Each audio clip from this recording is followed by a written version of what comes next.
Mercoledì 3 dicembre, San Francesco Saverio. È il 337° giorno dall'inizio dell'anno, ne mancano 28 al termine. Il sole sorge alle 7:32 e tramonta alle 16:29. La luna si leva alle 14:24 e tramonta alle 5:36.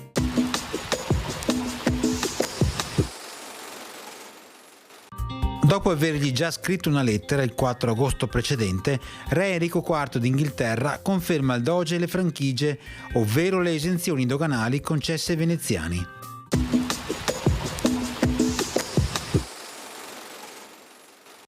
Le previsioni per domani: cielo nuvoloso, a parte qualche possibile temporanea schiarita, parziali riduzioni della visibilità in pianura e nelle valli, specie a sud verso sera. Precipitazioni, qualche modesto fenomeno è possibile soprattutto nelle primissime ore sulla bassa pianura nord-orientale, in tarda mattinata a sud, verso sera sulle zone occidentali e montane. Si tratta di debole pioggia in basso e di nevischio indicativamente da 1300-1600 metri.